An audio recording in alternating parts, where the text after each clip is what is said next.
Part 1, you learn something unsettling. Lower cholesterol doesn't automatically mean lower risk. Today, we're going one step further, deeper into the system most people never realize they're relying on. Because what if lowering cholesterol too aggressively doesn't just miss the root problem, but creates new ones, especially for the brain, hormones, metabolism, and long-term vitality? And what if the marker most doctors still don't measure quietly predicts heart risk with frightening accuracy? This isn't about panic. This is about clarity. Let's talk about statins, ApoB, and what really happens when cholesterol drops too low. If you haven't seen part 1, pause here and watch it first, because today's episode doesn't just build on that foundation. It reveals the part of the story that transforms everything you thought you knew. No extremes, no conspiracy.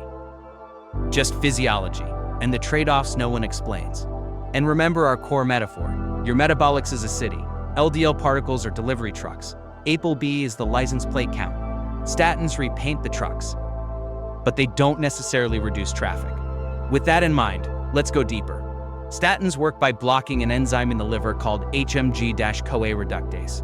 That enzyme doesn't just make cholesterol. It also helps produce CoQ10, the spark plug of mitochondrial energy, dolichols, structural supports for cell membranes, and compounds involved in muscle and nerve function. So when statins lower cholesterol, they also quietly lower the body's biological horsepower. Now, to be fair, statins do lower LDL numbers in high-risk patients. They can reduce short-term events. But here's what's rarely explained and almost never emphasized. Statins mainly reduce LDL-C, the cargo weight inside particles. They do not reliably reduce LDL-P, the number of TRUPs on the highway.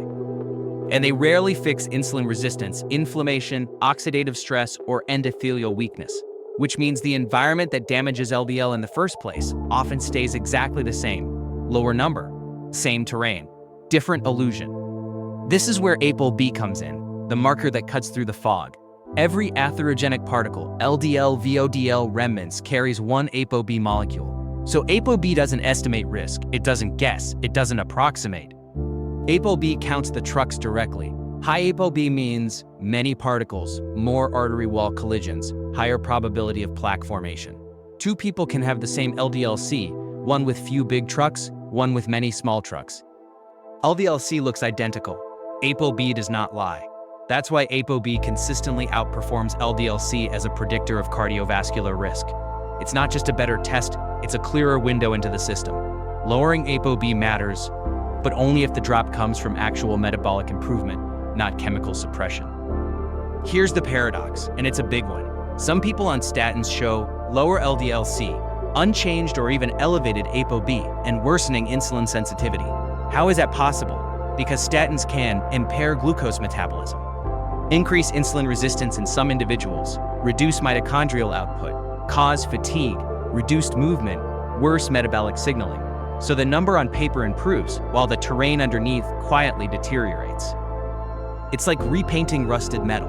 The surface looks better, but the structure continues to erode. This doesn't mean statins are bad. It means they are incomplete tools when used alone. Numbers improve, systems don't. Now comes the part almost no one talks about, the part hidden behind the comfort of lower is better.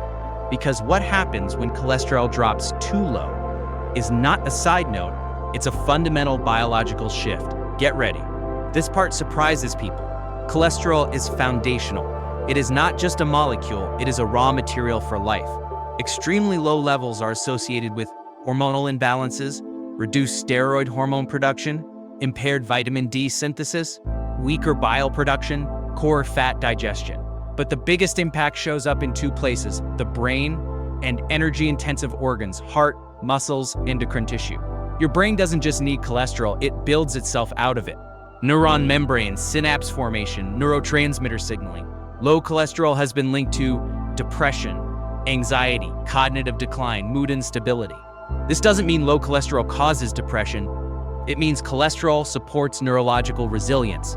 Too little, and the system loses its ability to buffer stress, inflammation, and metabolic demands. Statins reduce CoQ10 synthesis, and CoQ10 is essential for ATP production, muscle energy, heart contraction, brain endurance.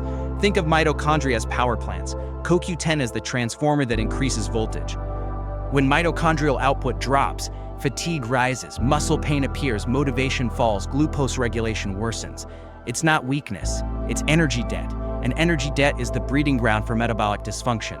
This is why some people feel older on statins, not because they're aging, but because their cellular engines are running on reduced fuel. Cardiovascular resilience improves when ApoB lowers because particle number drops, insulin sensitivity improves, triglycerides fall, HDL function improves, endothelial health is restored. And that comes from tuning the system. Blood sugar control, nutrient-dense whole foods, adequate healthy fats, consistent sleep, sunlight and vitamin D, regular movement, stress regulation. Sometimes medications are appropriate, but the environment always matters more. Let's lock this in. LDL-C is not the same as ApoB. ApoB counts particles, not cargo weight. Lower numbers don't guarantee lower risk. Statins affect more than cholesterol. Too low cholesterol has real biological costs. Medicine works best when we respect systems, not targets. Your body is not malfunctioning. It is responding to the signals it receives.